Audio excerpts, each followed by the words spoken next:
Yashodanandana Vrajajana Ranjana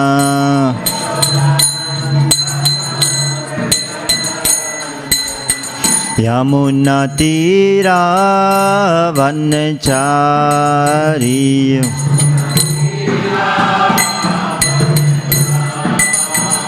Yamunatira Vanachari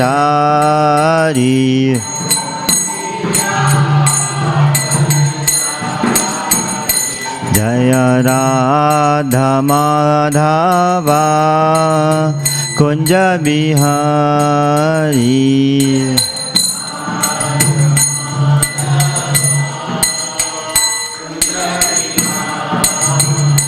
Jaya Shri Krishna Chaitanya Prabhu Nityananda Shri Advaita Gadadhar Shri Vasadi Gaur Bhaktivedanta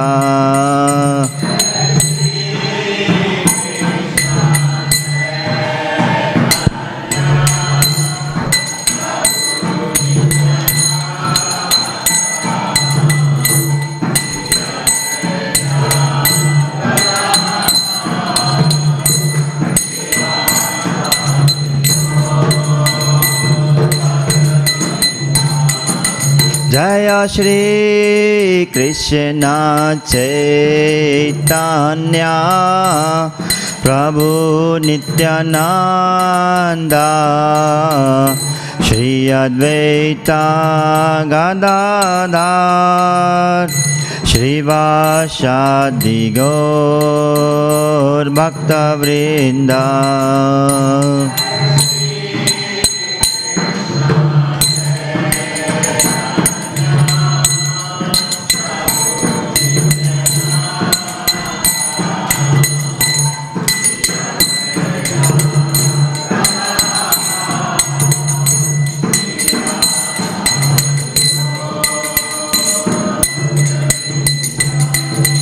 Hare Krishna, Hare Krishna, Krishna Krishna, Hare Hare, Hare Rama, Hare Rama, Rama Rama, Hare Hare.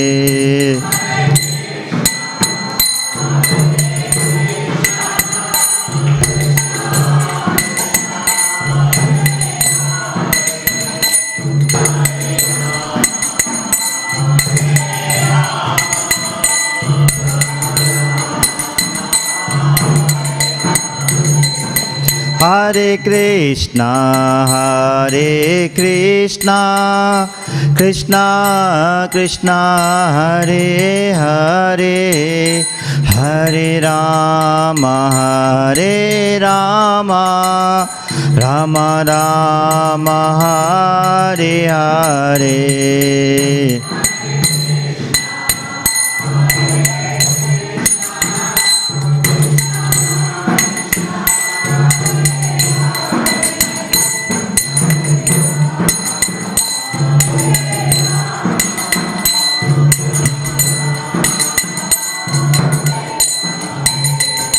Hare Krishna, Hare Krishna, Krishna Krishna, Hare Hare, Hare Rama, Hare Rama, Rama Rama, Hare Hare.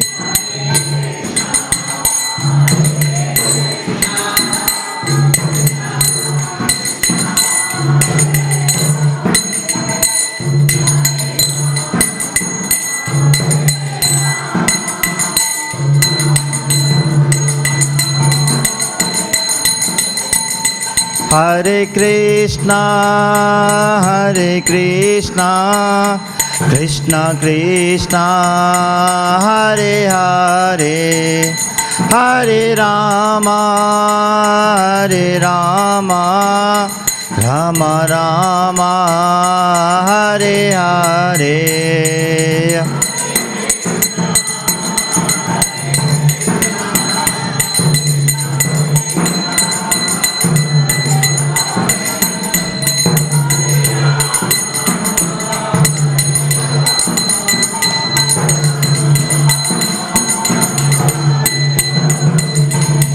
Hare Krishna,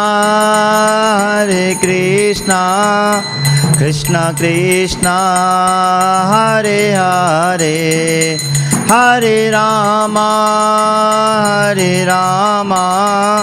Rama Rama, Hare Hare.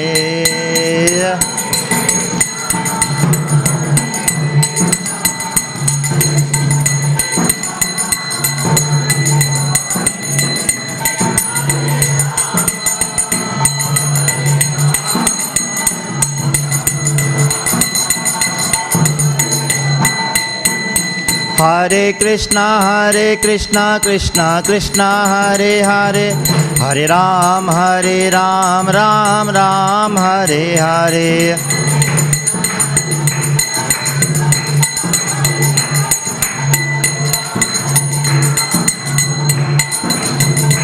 Hare Krishna, Krishna Krishna, Hare Hare, Hare Ram, Ram Ram, Hare Hare.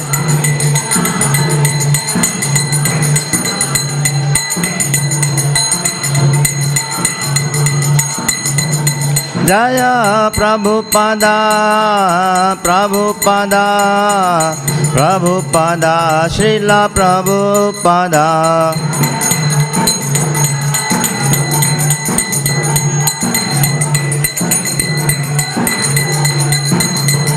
Jai Jai Prabhupada, Jaya Jaya Prabhupada.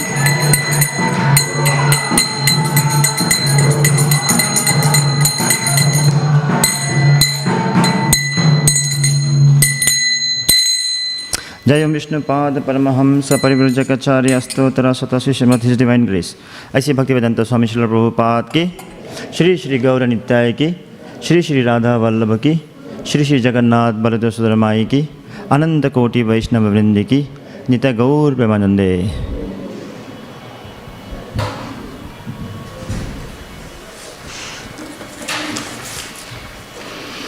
Om Namo Bhagavate Vasudevaya.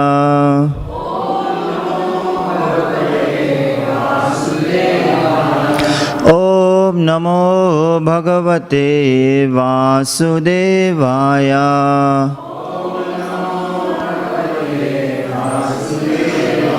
Om Namo Bhagavate Vasudevaya.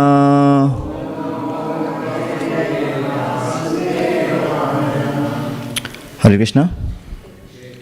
So today we are reading from Śrīmad Bhāgavatam, Canto 7, chapter number 9. And the title of the chapter is Prahlad Pacifies the Lord with Praise. Text number 19. Canto 7, chapter 9, text number 19. I will spend 30 seconds, if you don't mind, just telling you what this verse means. And then we will sing it together, so that when we recite, we can recite with the meaning. Is that okay? Yeah. So, Balasya Neha Sharanam Pitaru Narsimha. So, Balasya means children. And Sharanam means surrender. We already know this word. And Pitaru means the parents. So, this is prayers by Prahlad Maharaj to Nrsimhadev, of course. And Prahlad is saying that the parents, for the children who are surrendered to the parents, they cannot be supported and protected by the parents. First line. Second line. Nartasya cha agadam. So, artha means disease. And agadam, Prabhupada translates as medicine. So, those who are surrendered to the medicines and the doctors and the physicians, they cannot also be supported by them and protected by them. And then majjato nahu. Majjato means drowning, and now means boat. So those who are drowning in the river or in the ocean cannot be protected by the boat. When? And then we go to the last line, tavat upekshitanam. For those who are not protected by the Lord, nothing else can protect them, such as parents cannot protect the children, medicines cannot protect the diseased people, diseased patients, and the boat cannot protect the man who is drowning if they are not ultimately protected by the Lord. So with that, let's try to recite this verse. Yeah? Balasya neha sharanam pitaro narsimha. Balasya neha sharanam pitaro narsimha. Nartasya cha gadamudanvati majjato nahu.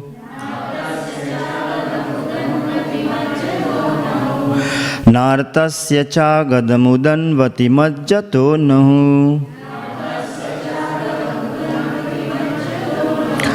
Taptasya tat pratividhirya ihanja seshthas. Taptasya tat pratividhirya ihanja seshthas. Tavad vibhotanubhritam tvadupekshitanam.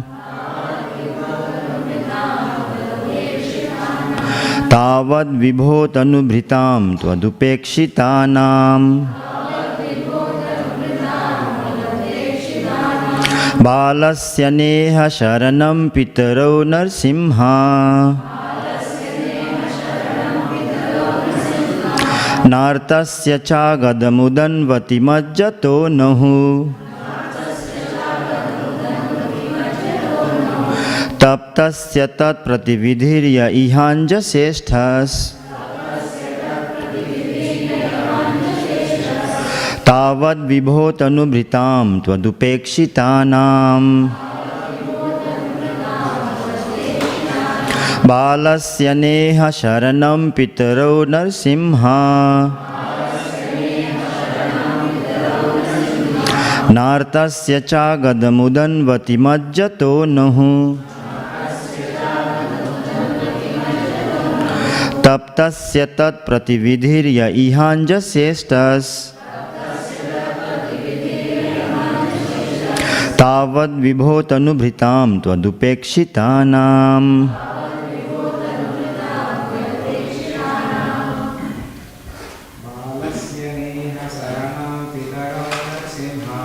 Balasya neha sharanam pitaro narsimha. Nartasya cha gadamudanvati majjato nahu. Taptasya tat pratividhirya ihanja seshthas.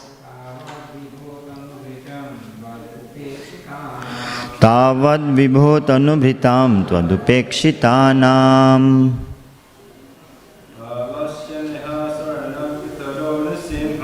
Balasya neha sharanam pitaro narsimha. Nartasya cha gadamudanvati majjato nahu.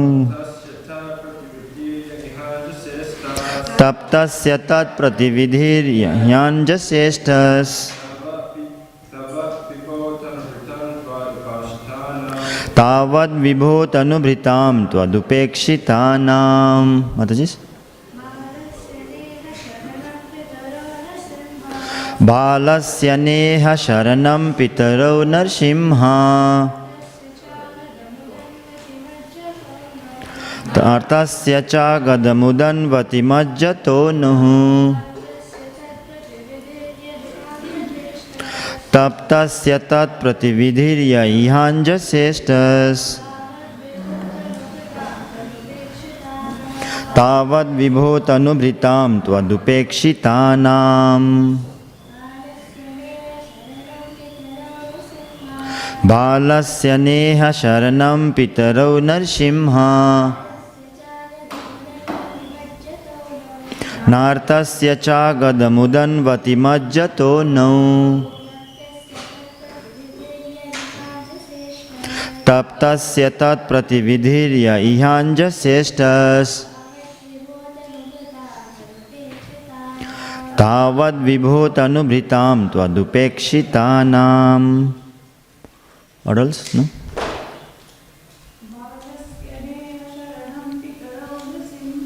Balasya neha sharanam pitaro narsimha.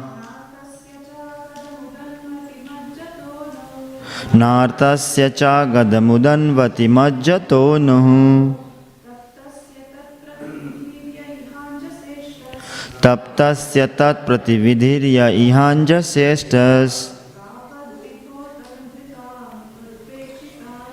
Tavad vibho tanubhritam tvadupekshitanam. Balasya, of a little child. Na, not.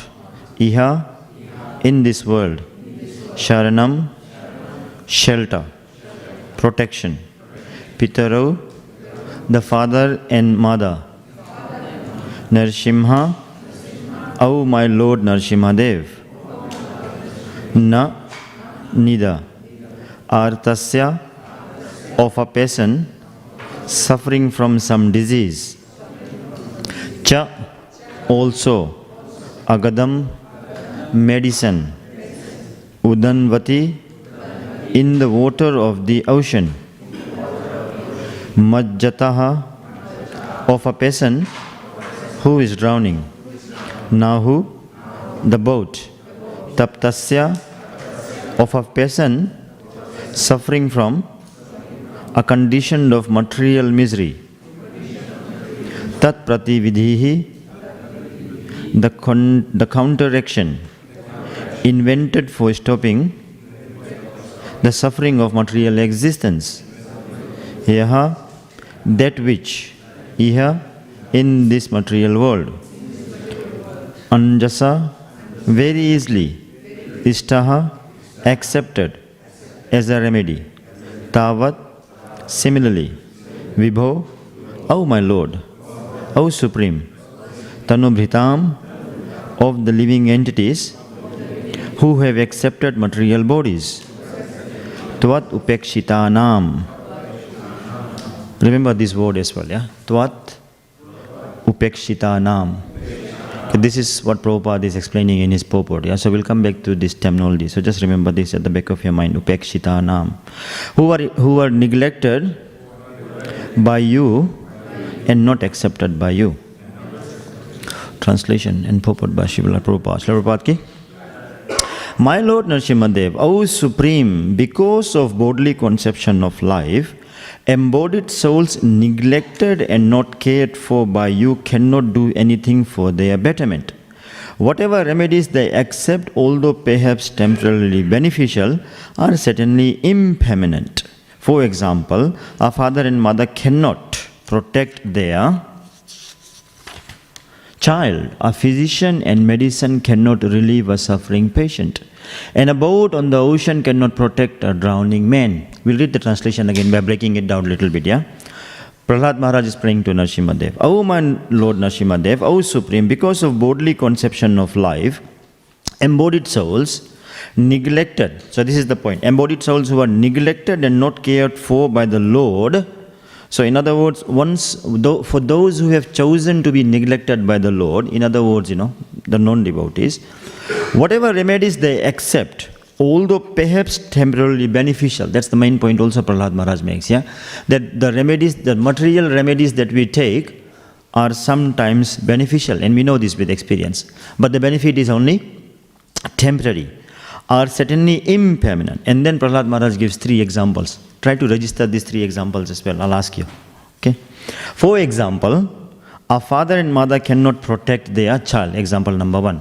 A father or mother cannot protect their child if the child is not surrendered to the Lord. First example. Second example.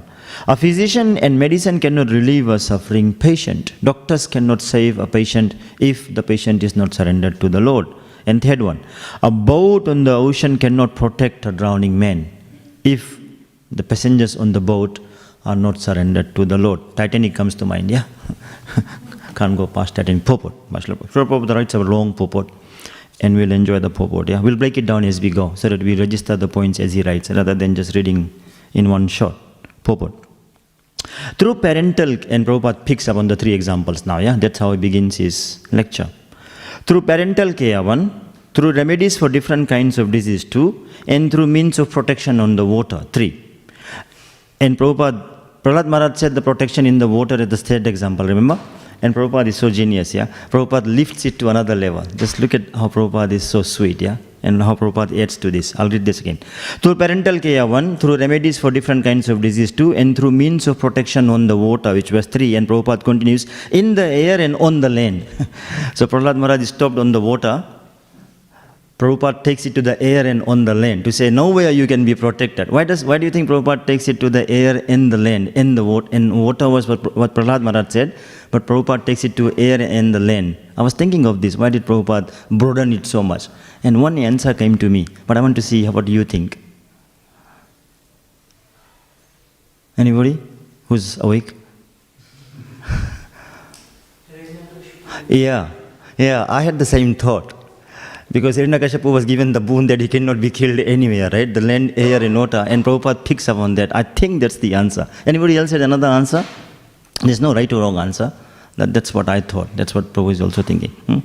So protection on the water, in the air, and on the land, there is always an endeavor for relief from various kinds of suffering in the material world, but none of them are guaranteed measures for protection. So Prabhupada makes the point that all these material remedies are not the guaranteed measures for protection. So that opens up a question, right? What is therefore a guaranteed measure? And we'll park that question in the back of our mind for now. We'll keep going.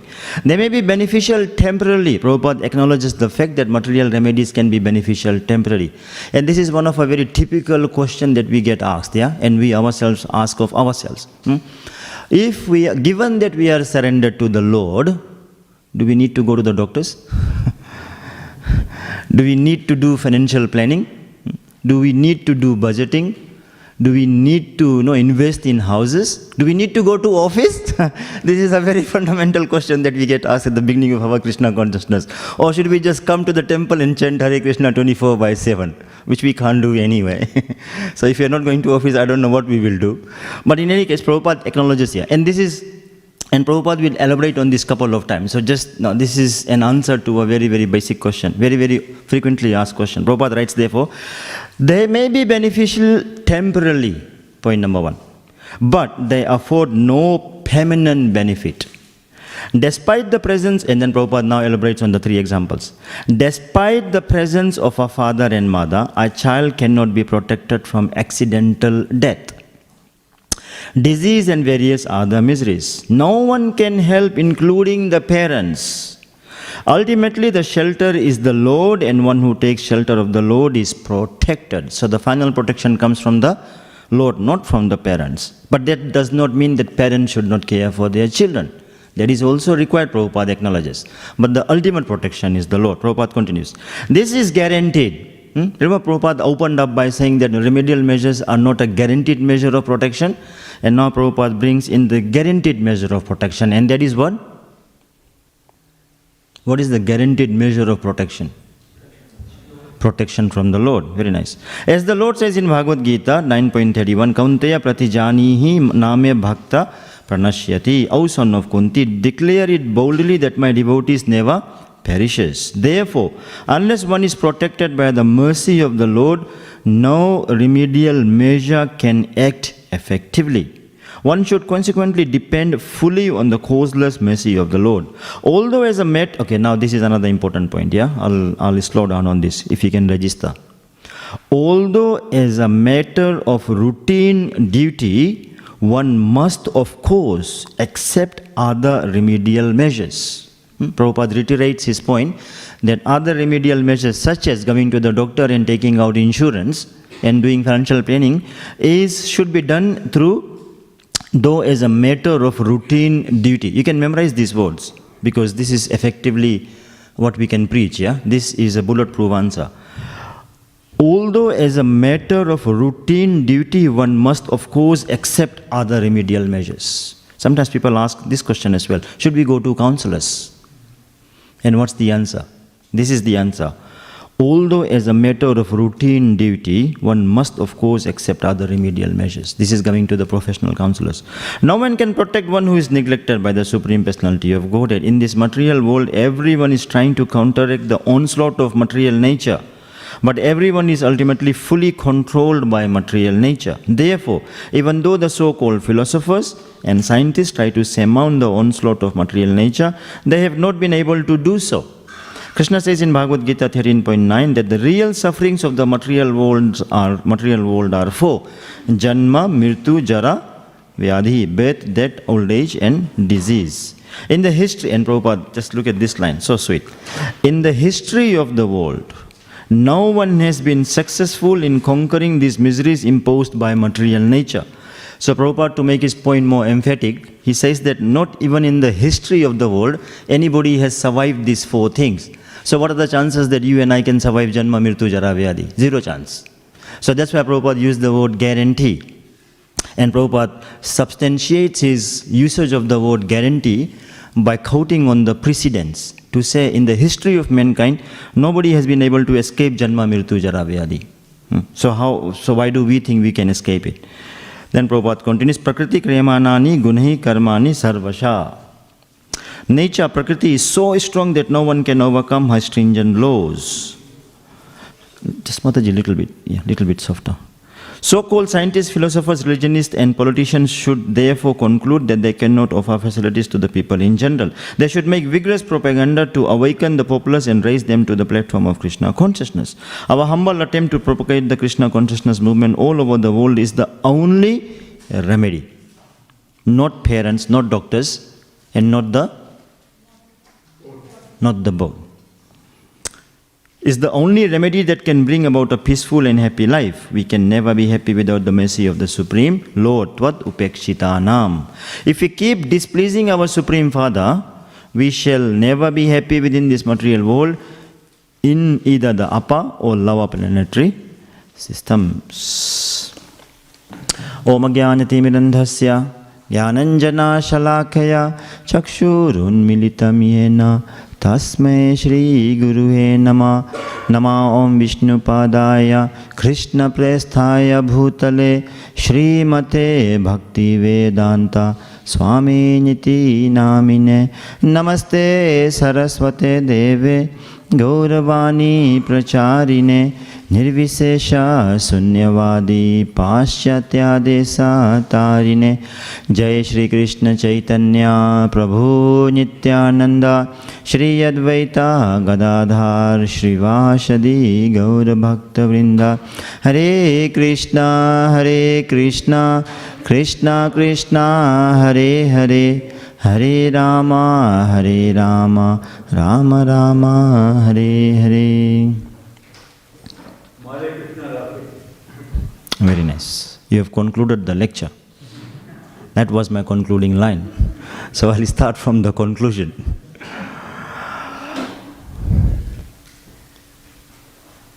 Okay, so we will just repeat what we have said for a few minutes and then we'll elaborate on it, right? So the context of this particular text is that Lord Nrsimhadev has appeared in a pastime that we are all familiar with. Lord Nrsimhadev has killed Hiranyakashipu, and Nrsimhadev is pretty angry at the moment, he is fuming. And the demigods are trying to appease him, albeit unsuccessfully. Even, you can come this side if you don't mind. Yeah, you can come this side if you don't mind. So the demigods are trying to appease Lord Nrsimhadev unsuccessfully. And even the likes of Indra and Lord Shiva are not able to, to pacify the Lord at the moment. And then at this point in time, Lord Brahma requests Prahlad Maharaj to step forward and trying to pacify Lord Nrsimhadev. And there is a very good lesson actually we can learn immediately from the context itself. That the question that comes is, why were the demigods not able to pacify Lord Nrsimhadev? Now that Hiranyakashipu has been killed, why is the Lord still so angry? And Prabhupada tells us, this is so useful for us to say that the reason that the devatas have not been able to pacify the Lord is because the Lord is actually also angry with the demigods. Lord was super angry with Hiranyakashipu for sure, no doubt. But then why was the Lord angry with the demigods? And Prabhupada explains that the Lord was angry with the demigods by saying that when my devotee, Prahlad Maharaj, was in danger, how come none of you cared to protect him? So here, just see, the Lord is angry even with his Mishra devotees, demigods, because they had not protected another devotee. Now what is the lesson for us? Our situation is, at least I should say mine, and I'm sure most of you are also in my same bucket. Our situation is different. We offend devotees. If the Lord is not happy with the demigods for not protecting Prahlad Maharaj, whom the demigods had not offended. No, demigods had not done anything wrong as such, apart from not protecting. So if the Lord can be angry with them for not taking action against an wrongdoing, what sort of actions the Lord will take against us for doing something wrong? So whenever we go into a devotee conflict, we should be extremely careful. The Lord is not going to pardon us. The only solution to that is what? Well, of course, seek forgiveness from the devotee. But better than that is what? Don't offend the devotees. Nip it in the bud, as the Americans say. Don't offend the devotees. There's no need to ask for forgiveness. So devotee aparad is number one Vaishnava aparad, as we know. So we have to be extremely careful. Now, Prabhupada also explains that there is another reason why Narasimha Dev is still fuming. And Prabhupada explains that the reason for that is the Lord wanted Prahlad Maharaj to actually step forward and then given the opportunity to pray to the Lord will glorify Narasimha Dev. So the Lord is always Bhakta Vatsala, as we know. He is always willing the devotee to take all the prestige and all the prominence over him. Again, lesson for us. Our problem is what? We want prominence. We want prestige. We want to be praised. But the Lord is always ready to give all the praise to his devotees and remain in the background. And we know this, right? Arjun took all the heroism and Krishna was just silent. Hanuman took all the heroism from Ramayana and Lord Ram is silent. Like that. So 2 lessons for us learned.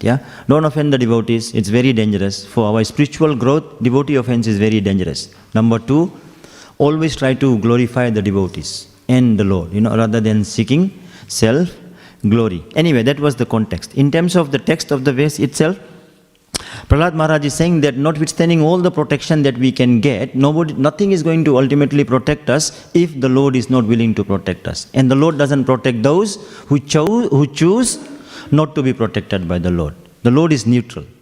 If we surrender to him, then he takes care of us. If we don't surrender to him, then material nature takes care of us. Ultimately, the Lord takes care. So, choice is ours. So, if this is the Lord, and this is the material nature, and this is the Jiva. So, Jiva has the choice to be directly protected by the Lord, and we are blissing out in that situation, we are happy. Or, we can surrender to the material nature, which is controlled by the Lord, and then therefore suffer for the sins that we have committed. And Prabhupada explains in the purport that the stringent laws of material nature is very, very rigid. It will not let us lose. For things that we have done, it will capture us and punish us. And no matter what medicines we take, when the sinful reactions come, the medicine will not take us. We may have all the richness of the world. We may have all the insurance. We may have all the greatest of doctors present. But if the Lord is not willing to protect us, then nothing will save us. If we are traveling in the sea, and we may have the best of the cruise ship, Titanic, and if it's sinking, if the Lord doesn't want to protect us, then that will not save us. We may have the best of the parents, but if the Lord is not willing to protect us, then the parents cannot protect us. Now, conversely, we may not have the best of the medicines.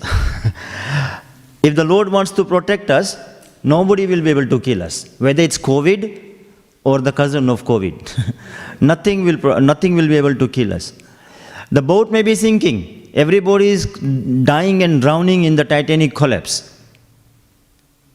But a small floating object may save us, because the Lord is willing to protect us. We may have the worst of the parents, like Hiranyakashipu. But if the Lord wants to protect us, then nobody can kill us. As Mahatma Prabhu said, Mare Krishna, Prabhupada quoted this, Mare Krishna, Rakhe Kaun, Rakhe Krishna, Mare Kaun. If the Lord wants to kill us, nothing can protect us. And vice versa, if the Lord wants to protect us, nothing can kill us.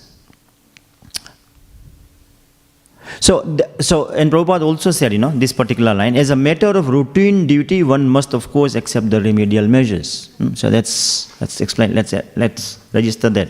So, as I said, typical question, should we do this, should we do this? Should we go to office, should we take insurance, should we do financial planning? Should our children even go to school? Some of you are smiling to say the answer is should be now. So should we do all this? And of course the answer is that this is just common sense. We don't have to be fanatics in Krishna consciousness, that none of these things are required. Trust me, if we have toothache, no matter how many extra rounds you chant, I don't think the toothache will go away. Use common sense, go to a dentist. Not going to the dentist is irresponsible. Now, if we are pure devotees, maybe another thing, maybe it will go away. But certainly at my level, toothache means go to the dentist. If you have a problem in the marriage, go to a counselor, If you are working, plan to retire. Do your financial planning. Send your kids to school. No, they should be educated. No, they should find work. Devotees can open up businesses. This is just all ordinary daily life. And these things are required.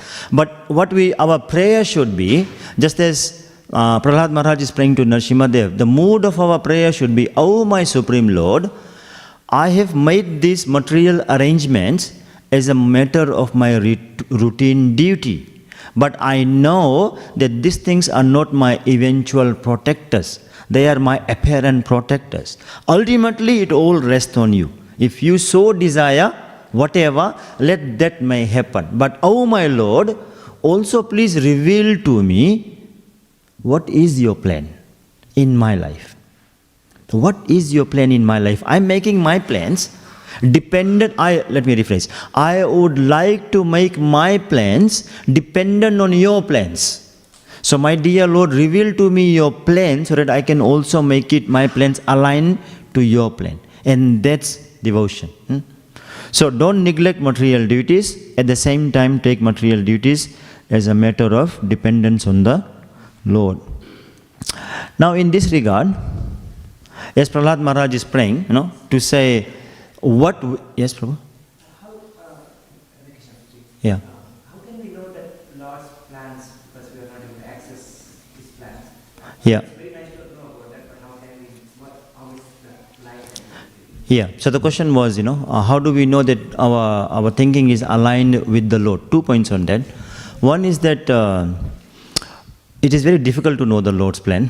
Even Bhishma Dev says to Pandavas, it is very difficult to know the Lord's plan. But then Bhishma Dev says to the Pandavas, follow the Lord's plan. So Prabhupada bridged that gap by saying that we can know the Lord's plan by surrendering to the Lord's devotee. And that is the necessity of having a guru in life. Guru is who? One who is tattva darshina. Tattva darshi. Tattva darshi means what? Darshi means vision, and tattva means the truth. So the spiritual master knows the truth. How does he know the truth? How does he know the Lord's plan? Because he has seen the Lord's plan. So once we surrender to the spiritual master, he is able to reveal us the Lord's plan, and he guides us. When we go, take the exit from the freeway too prematurely, then he recalibrates our GPS, Guru Parampara system. He recalibrates our GPS to bring us back on the right lane so that we can march. So yeah, temporary pauses and exits may be okay, as long as we don't lose sight of the Lord's plan. And third point to make is that the Lord's plan is very easy. Surrender to Him. Sarva dharman parityaja mamekam sharanam braja. How much more difficult it can be. And how do we surrender to the Lord? That could be another question, because Krishna said just surrender to me. But how do we surrender to the Lord? Well, it's pretty easy. Prabhupada has given the regime from morning 4:30 to evening 9 o'clock. What else do we need? No, it's all blueprint.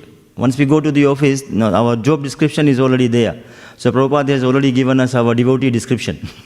This is what you do, this is what you don't do. Not too hard at all. So in a very simple way, it's all revealed. In a more complicated way, Guru will direct us if we go wrong. Yeah? Does that help you? Yeah, sure. Okay. So back to the point. So I was saying, Parikshit Maharaj also asked Sukadeva Goswami a very similar question. When Parikshit Maharaj saw the suffering of the Kali Yugites, out of full compassion, he asked Sukadeva Goswami this question to say, what is the remedy for them? What remedy can the people in Kali Yuga take to reduce their suffering, or to remove the suffering altogether? And Sukadeva Goswami gives, first of all, the remedy of Karma Kanda, and I'll speak on that, Sukadeva Goswami says that depending on the gravity of our sin that we have done, in the scriptures there are different kind of Karma Kanda remedies, such as do this demigod worship, that demigod worship, so on and so forth. And Sukadeva Goswami talks about Prayaschita, which means what? Which means atonement. So, there's a difference between, by the way, there's a difference between Paschatap and Prayaschita. What is the difference? Paschatap means remembering the wrong that we have done internally, but not making any action. So it's more like a feeling of remorse, or guilt. I'm feeling bad that I have done something, but there is no solid actions, to not to repeat those actions or to mitigate those actions. Whereas Prayaschita is different. Prayaschita means again it's an expansion of Paschatap, whereby we acknowledge the wrong we have done and take solid actions not to re-incur those, or not to incur those activities, not to do those activities again. So Sukadeva Goswami talks about atonement, to nullify or to at least nullify or reduce our sinful reactions that are coming to come our way. Now this doesn't sound very devotee talk, because we don't go in that direction. And why does Sukadeva Goswami give this remedy? He was just testing Parikshit Maharaj to say whether he will be satisfied with this solution. And of course Parikshit Maharaj was not. So when Parikshit Maharaj looked little amused, Sukadeva Goswami said, Parikshit Maharaj actually said that the solution that you have given to me sounds like an elephant bathing. This is Canto 5 of Bhagavatam. An elephant, when it bathes in the river, it goes back and immediately sprinkles all the dust on its body. So what's the point of doing Prayaschita when we're going to do the sin again? So Sukadeva Goswami says, another remedy is what? Do Jnana Kanda. From Karma Kanda to Jnana Kanda. What is Jnana Kanda? He acknowledges that people, if you do Prayaschita, we are still ignorant. And that's why we do the sinful activities again. But if we have enlightenment through Jnana, then we will not do those activities. So it's enlightening. So avidya is the cause of sinful activity. Vidya is the cause of good activity. So he said, get enlightenment. Now Parikshit Maharaj was not satisfied again. He said, even if there is enlightenment, the desire to... So, ignorance has gone with enlightenment, but the desire has not gone. The desire is still in the heart to do sinful activities. So Parikshit Maharaj quotes the example of like how the bamboo is burnt in the forest fire. When the bamboo is burnt in the forest fire, the root of the bamboo still remains. And when the climatic conditions are just about right, and if there is sufficient downpour of rain, then the bamboo grows again. So when the sinful desires in the heart, what is the use of knowledge if the desire is not eradicated? It will grow again. So Parikshit Maharaj was not satisfied with that answer either. And then ultimately, finally, Sukadeva Goswami gave him the final conclusive answer that he always wanted to give, to say, Bhakti is the cause of...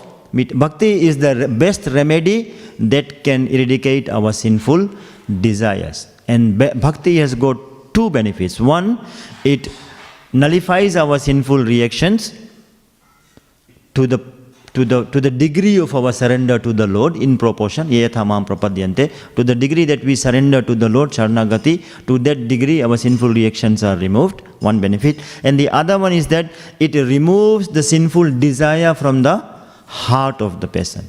So when the desire is removed, then we don't do those activities again. And at that point in time, Sukadeva Goswami quoted the famous Ajamila pastime to say how Ajamila, when he chanted the name of the Lord helplessly, how the Lord protected him. When the Yamadutas were ready to take him to Yamalok, the Vishnudutas came and protected. So again, see, Ajamila story, how the Lord protected Ajamila.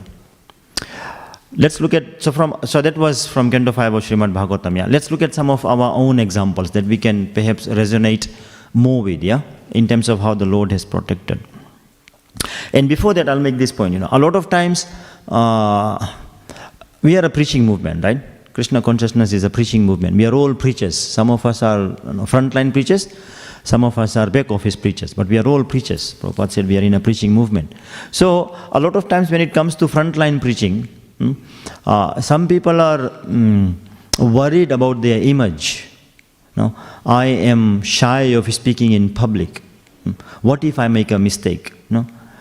Now, when it comes to preaching, some level of risk is good to take.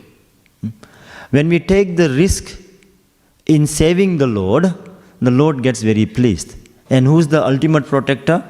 The Lord is ultimate protector anyway. So we may be shy, we may be scared, we may be afraid to speak or do any seva. But if we have that full faith and dependence on the Lord, then rest assured everything will line up. And even if there is some embarrassment, so what? What's the big deal? No. It's the self-ego, it's the false ego that is that inhibits us from actually, growing in our potential that the Lord has given us. So if we just let the ego go, that we will be embarrassed or we will make mistakes, then there is nothing to fear. So always be dependent. And with that examples, when we go back to the to the initial days of Krishna consciousness, when when we read Salted Bread, for example, there's just so many devotees who took so much risk for Srila Prabhupada and so much risk for their devotion.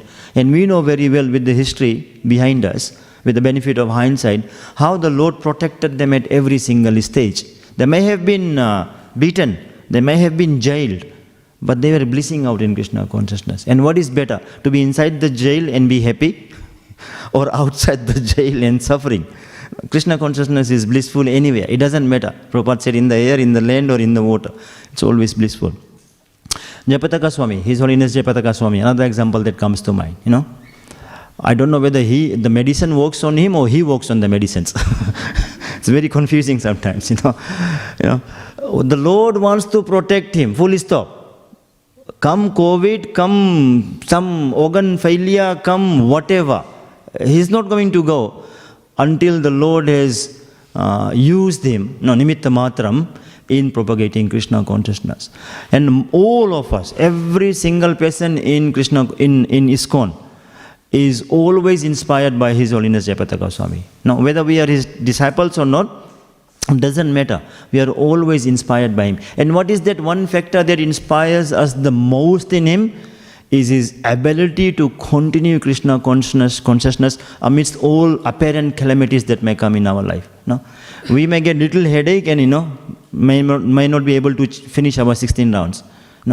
With Krishna, 13 has been done, but 3 is to go, and I'm getting a migraine. So with little migraine, sometimes we sit back and think to do these 3 rounds today or leave it for tomorrow.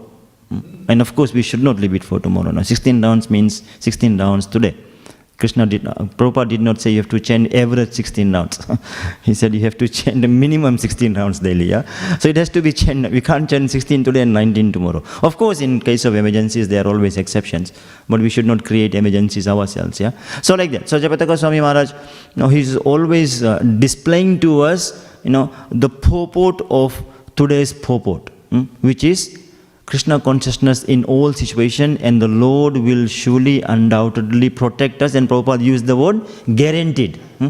If we surrender to the Lord is guaranteed to protect us. Minus that surrender to the Lord, the best of medicines and best of physicians and doctors may not save a person. So real life example. So always, as I said, take some risk, in Krishna consciousness for our own development and for the development of the others. If we don't take risk, we may survive. But if we take risk, we thrive. So in Krishna consciousness, if we want to thrive, take risk for Krishna. Go out and preach. Now, Prabhupada also in his purport quoted this verse, if you remember, 9.31. Kaunteya pratijanihi name bhakta pranashyati. Oh Arjuna, declare it boldly that my devotee never perishes. All of us know everything, right? It's like, because when I was reading it as well, the purport, and I kind of read like this. O son of Kunti, declare it boldly that my devotee never, and all of you said perishes, before even I could get there. This is how much, Melbourne is so strong with education, Even all the kids know this as well. So the devotee never perishes. Now, I want to elaborate on this verse as well, because this is another verse that sometimes gets let's say misinterpreted, or misconceived. So when Krishna says to Arjun that declare it boldly that my devotee never perishes, it does not mean, first of all, that we should intentionally continue to do mistakes and Krishna will protect us. It's not a free license or guarantee for us to do no matter what we want to do and then take it as a warranty that Krishna will save us. Now, what Krishna means is that if we do unintentional mistakes, the Lord is there to redirect us to the path of Krishna consciousness. Krishna is not looking at our lapses. Krishna is looking at what we are actually doing right rather than what we are doing wrong. It does not mean that He is oblivious to our wrongdoings. It does not mean that. It is just that as a good father, we look at what the children are doing positive rather than what the children are doing negative. But we are not oblivious to what they are doing negative because we know that that can become bigger and bigger over time. Yeah. But it's said in management terms. A good manager praises his. I was about to say praises his disciple. Praises, so used to Krishna consciousness jargon sitting on the Vyasasana. A good manager praises his staff 9 times before he criticizes him. So Krishna looks at the 9 things we have done right before He punishes us for the wrong thing that we have done like that. He's a gentleman, right? He treats us very nicely. So, Shipram Bhavati Dharmatma, yeah? Shashvat Shantim Nighachati. Kaunteya Pratijanimihi Name Bhaktya Pranashyati. So declared boldly. So then, another question sub-question that gets raised is that to say, actually the mistakes that we do, is that Krishna's plan? Everything comes from Krishna, we say, right? So are our mistakes also coming from Krishna? Has Krishna planned us to do these mistakes for which He will give us amnesty and then redirect us back to Krishna consciousness? Is that the answer? That is not the answer. Our mistakes are not Krishna's plan. But Krishna's plan is so broad and so stringent, is so resilient that our mistakes are included in His plan. I'll repeat. Krishna does not plan us to make mistakes. But Krishna's plan is so resilient that our mistakes are incorporated in His plan. I'll give you an example to make the point. When the children go to school, the teachers do not plan the students to fail. But those students who fail are also part of the school's plan. And what is the school's plan for the children who fail? They can retake the subject, or they can retake the whole year in that class. So the failure on the part of the students is not the plan of the school, but the school still plans for the failure, or school still plans for the children who will actually fail. So both ways. So point I'm making is we should not dump it on Krishna to say that you forced us or you desired for me not to come to the temple, and therefore I didn't come to the temple. A lot of time people say this, right? It's very typical from where I come from a Fijian background. People will say, when the Lord desires, then I will come to the temple. Some of you are smiling, so maybe you can relate to it. That's not true at all. Yeah. What is the truth? The truth is that the Lord is always desiring for us to come. But we are stubborn not to come. And what is our stubbornness?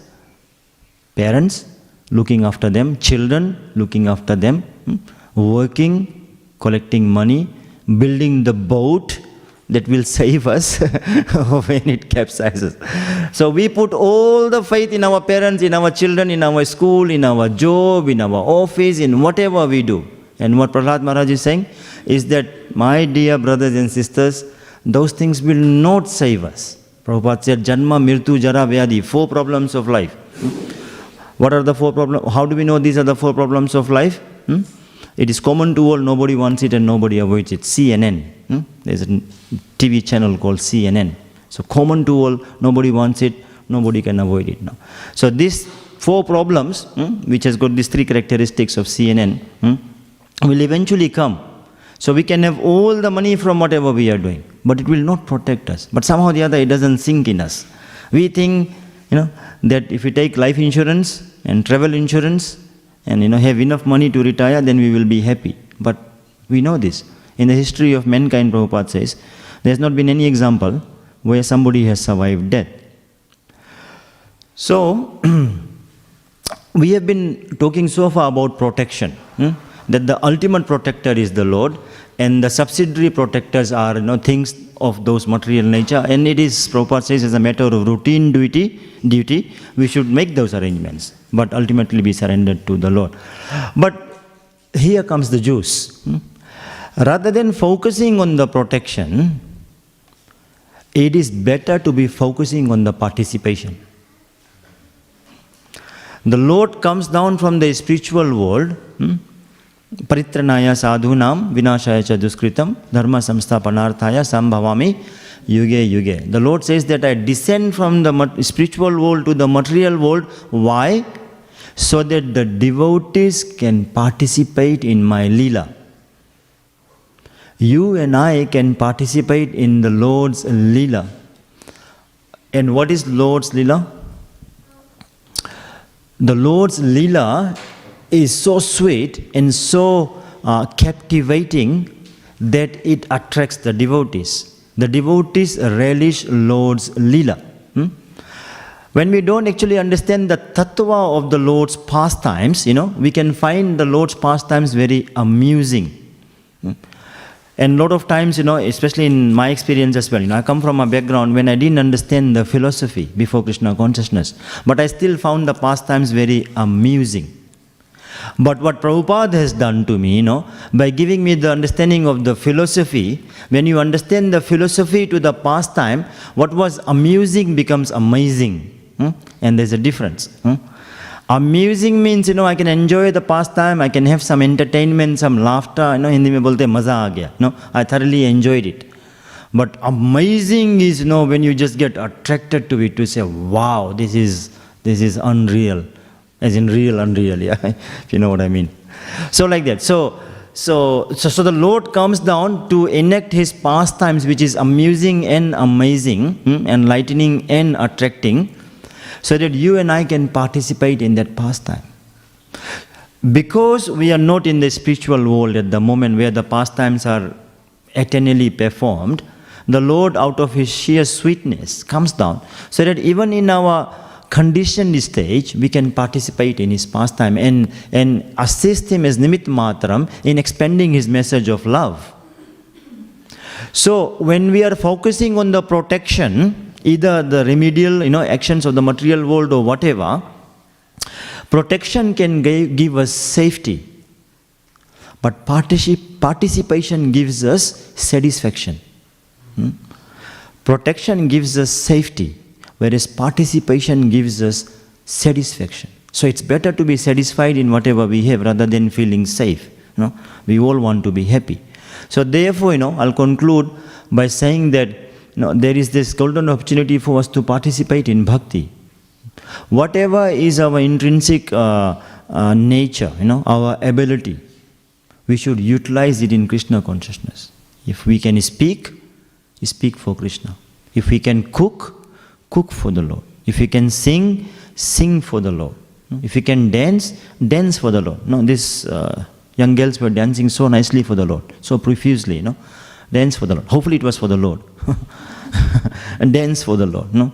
If you can make clothes for the Lord. We make clothes for everybody. If you are a machinist, make it for the Lord. If you can do whatever, do it for the Lord and participate. And then comes the bliss of Krishna consciousness. I was asked this question recently to say that, okay, I'm seeing all this, I'm doing all this, Recently I was on a Dham Yatra, right? And somebody asked me to say that, I can see all these things, but like how do I tap into that nectar? How do I tap into that bliss? And my immediate response was, to say that bhava comes from seva. When we save the Lord, then we enjoy Krishna consciousness. Otherwise it can become a tourist, tourist activity when we go to the Dham. So find some opportunity to save, and there is abundant service available. If we desire sincerely, heartfully, the Lord will send us some service. And the Lord already has got some service for us anyway. It's just that a matter of revelation for us, yeah. So when we desire, the Lord will reveal to us. So, I will summarize that here, Prahlad Maharaj is praying to the Lord to say that people mistakenly take so many material remedies as their shelter, but none of them can save the people unless they are surrendered to you, Sharanagati. Prahlad Maharaj gave 3 examples. One was the boat, second was the doctor, third one was the parents. Actually in the reverse order, but in any case, those 3 examples were given. And Prabhupada also said that declare it boldly. Krishna says in Bhagavad Gita that my devotees will never perish. So we have been given that guarantee that those who are surrendered to the Lord will not perish. So we should tap into that. And then I concluded by saying that, rather than focusing so much on the protection, leave that for the Lord to worry about. Let's worry more about our participation, our service to the Lord. When we do service, then we will be so busy in our enjoying Krishna consciousness that we don't have to worry about everything. Krishna will somehow or the other protect us. And we know this with experience. At every single moment, Krishna protects us. And that was the theme of my last lecture when I was, when I was speaking. And Prabhupada also says elsewhere that the Lord protects everybody else anyway. The Lord protects the animals in the forest. Their sustenance is the Lord only. So if the Lord is protecting everybody else, then why won't He protect us? It's just our faith may be weak. So once we develop that faith that the Lord is our ultimate protector and engage in His service, then it becomes a complete and nice, rounded package. Okay? So I've got 10 minutes to take some question and answers, questions and comments and corrections. Yes, Prabhu. Hare Krishna. Excellent class. Thank you, Prabhu. So what we need is surrender to bona fide spiritual master and serve him as best as you can. Thank you. Surrender to the Guru, yeah. Bona fide. Prabhupada said it has to be bona fide, yeah. There are 2 types of Gurus. One is the real Guru and the other one is a King Guru. So don't surrender to the King Guru. Surrender to the Guru.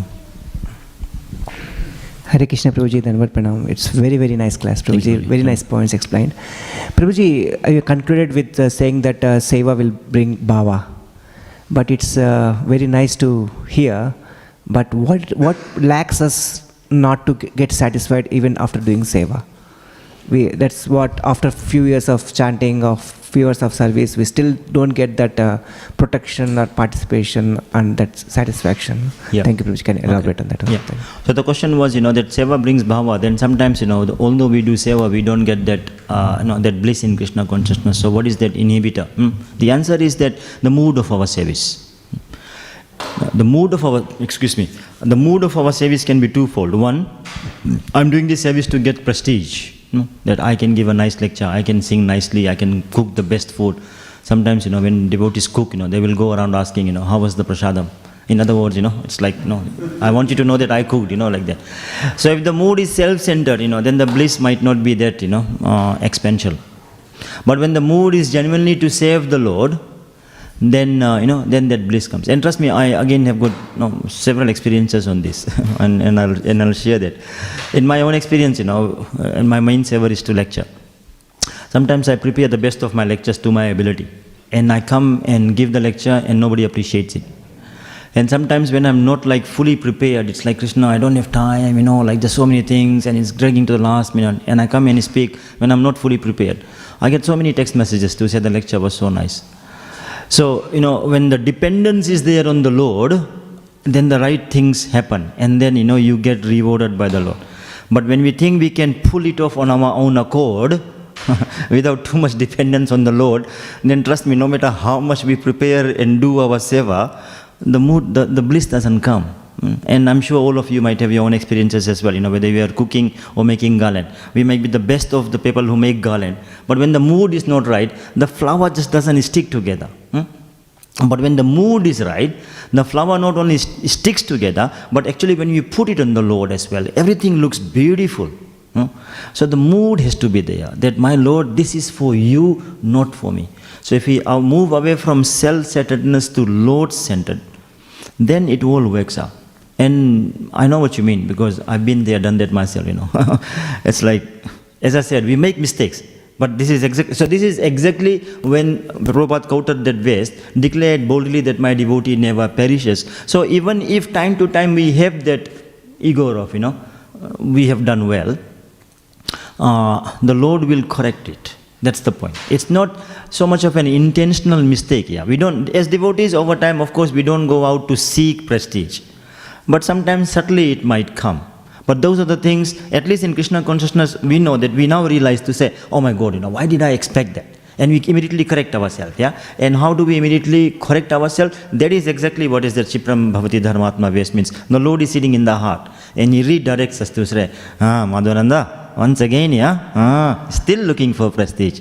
Oh, my silly boy, wake up. So like that, So He corrects us. Yeah, sure you have your own experiences, yeah? Like that, okay? Anybody else? Yes, Prabhu.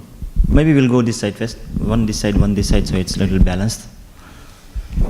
Hare Krishna, Prabhuji, thank you for the wonderful class. Thank you, Sima. Prabhuji, you mentioned at the start of the class how that Lord Narasimha was angry with the demigods because they didn't protect Prahlad Maharaj against the wrongdoing. So we see the same case in Mahabharata when Draupadi was being disrobed in the court. Nobody protected her. Her only shelter was Krishna. So in that case, was Krishna also angry with the Pandavas and whoever was there? Very nice question, yeah. Super. No? She's taken the example to another level. So the Lord was angry with the Devatas for not protecting Prahlad Maharaj. So similarly, when the Pandavas didn't protect Draupadi, was the Lord angry with the Pandavas? Let me say this. We know that the Lord was not happy with Narasimha, was not happy with Bhishma Dev. That is for sure. And that is why Bhishma Dev, met, of course his death was glorious and he is a pure devotee of the Lord, but still to make the point that no matter how powerful, why did the Lord want Bhishma Dev to fight on the opposite side? To make the point that no matter how powerful you are, if you are on the wrong side, you're not going to win. Even if you are my pure devotee, but if you take the side of the wrongdoers, you're not going to survive, no matter how powerful. And in the entire battlefield of Kurukshetra, the most single powerful warrior is Bhishma Dev. But he couldn't. But we can't say that we can't say, we have to be careful with Bhishma Dev, because again, as I said, once you understand the tattva, the pastime becomes amazing, yeah. So Bhishma Dev is a pure devotee, he's one of the Mahajans. So we can't relate our mistakes with his so-called mistakes, yeah, because the Lord also makes him do certain things, so on and so forth, yeah.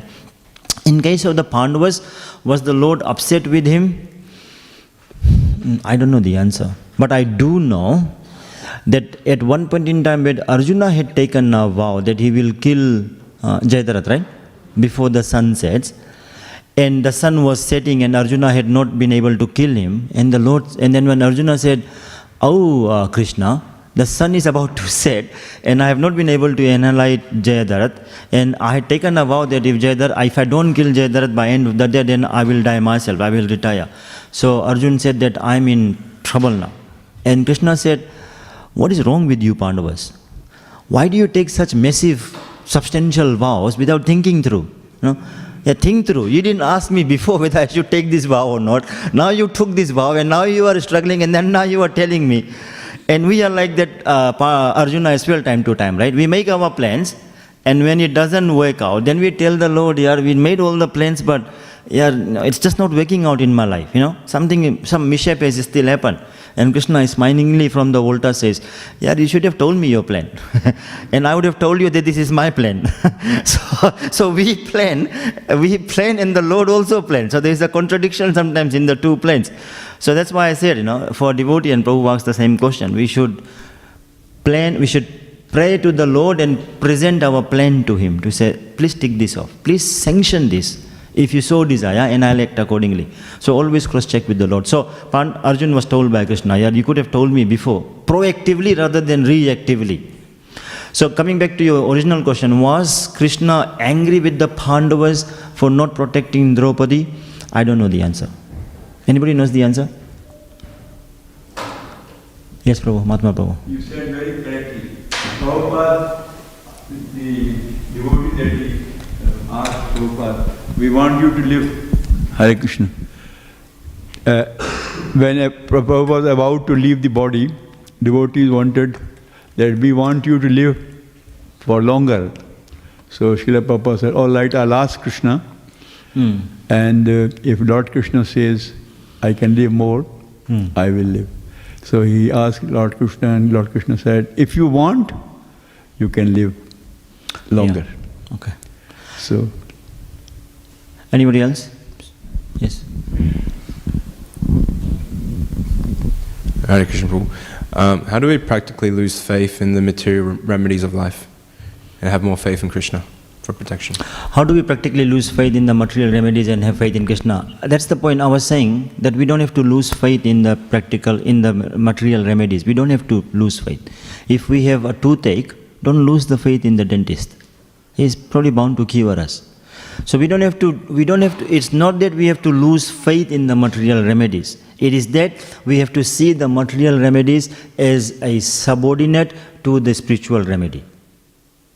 So if we have problems, see the experts, material experts out there to guide us. But we should know that the ultimate sanction, protection is coming from the Lord. So if the Lord is not willing to protect us, then these experts will not be able to save us. But if we have full faith in the Lord's remedy, then even if we don't have faith in the material remedy, the Lord will make material remedies in our life. So no need to, that's exactly the misconception that I was trying to eradicate. No need to lose faith. But see, have faith as a dependence on the ultimate Lord as the protector. Yeah? There's a nice example, that I can think of. It will take me a couple of minutes to explain, but I will say it because that makes this point. Now, this is of course not from the scriptures, but this is just still making the point, a folk news, let's say, Once there was this man who was devoted to the Lord to some extent, sadhaka, and he was in a village. And in the village, it started pouring rain, substantial rainfall. And when the rain started coming, people started getting worried. They started leaving their house because they feared that the flood water might rise too much. And some fled. And some people stayed back. So it was raining more torrential every day and every night. The rainwater was rising. And then the family members of this man, they left the house asking him to join him because he said, if you stay here, you will die. And the man responded by saying, I am surrendered to the Lord. I am not going to flee like you. I am going to survive. The Lord, if He is there, He will protect me. So what he did, he stood on top of the table where the waters were not reaching, and he said, the Lord will protect me. He's the only one left now. And then it was raining more. Now he's all alone in isolation. So as the water was rising, he knew that he is going to drown. And he said, I am a devotee of the Lord will protect me. So he went onto the roof and stood there. Now the waters can't reach him. And he said, now the Lord will protect me. Why do I have to flee? And it was raining more. It was a small house, right? And when it's raining more, the waters reached the ceiling of the house. And now he is thinking, oh my God, what is happening? And when the water started drowning the house itself, it reached the roof. And somebody came with the helicopter. Before that, somebody had even come with a boat.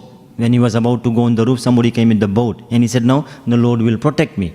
So when he reached the roof of the house and the water is reaching the roof of the house, somebody comes with a helicopter to say, mate, you're going to die. Come into the helicopter. He said, no, I'm surrendered to the Lord will protect me.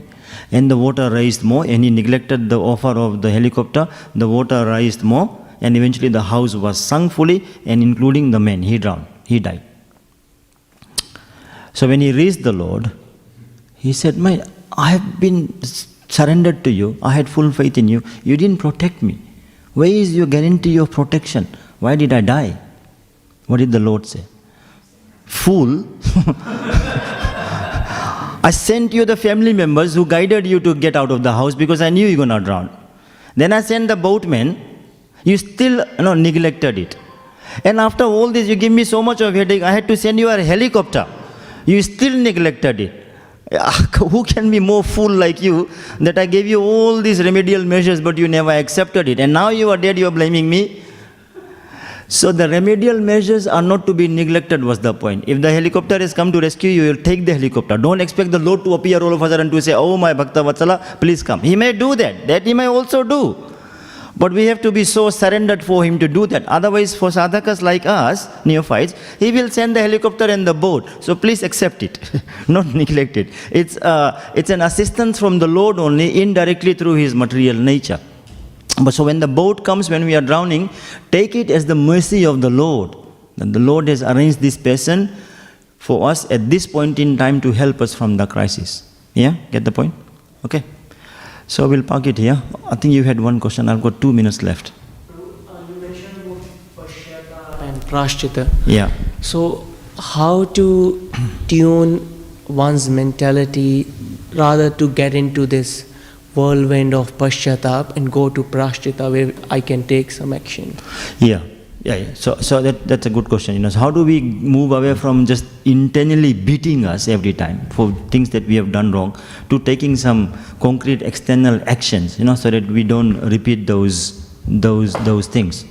What are some of the actions? The actions would be, first of all, I would think associate with the devotees.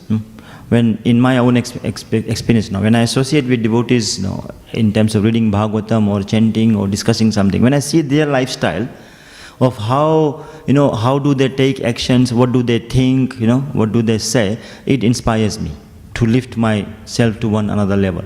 And sometimes, let's face it, sometimes we do mistakes that we may not be able to reveal to others.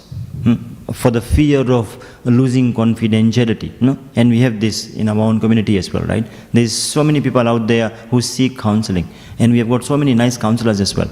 But we also know that, if I can say this, or at least I don't know of any counselor in our community who is a devotee and a professional at the same time.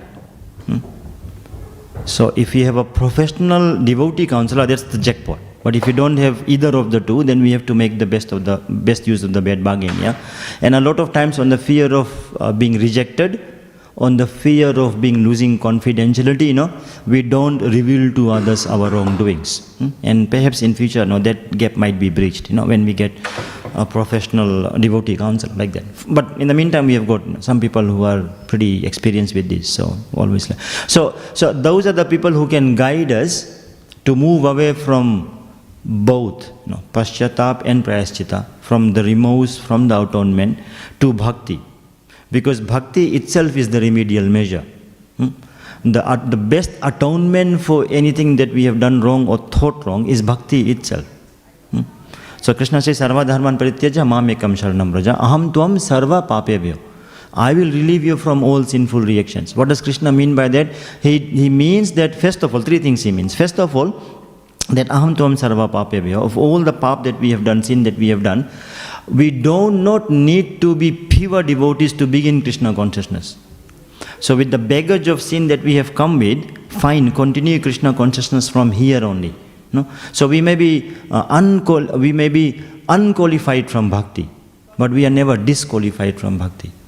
So continue our Krishna consciousness with the baggage that we have done. And second point he makes is that for the sins that we have done, we do not need any other atonement before we begin Krishna consciousness. So Krishna consciousness itself is the atonement. Aham tvam sarva papebhyo. And third thing he says is that if you take on bhakti, even if we do unintentionally make some mistakes, he will protect us. So Prabhupada quoted this verse the most number of times, right? Sarva dharman parityaja. Because the point is, and good that you asked this question, because the final point about protection is that the Lord is there to protect us. Aham tvam sarva papebhyo mokshishami masucha. All the Lord requires us to do is asking us to come to Him. So seek devotee association, seek guidance, seek counseling, reveal your heart to somebody that you trust, and then we can move away from the internalization to the externalization. Yeah? Does that help? Okay. I'll park it here. Śrīmad Bhāgavatam ki jai. Śrīla Prabhupada ki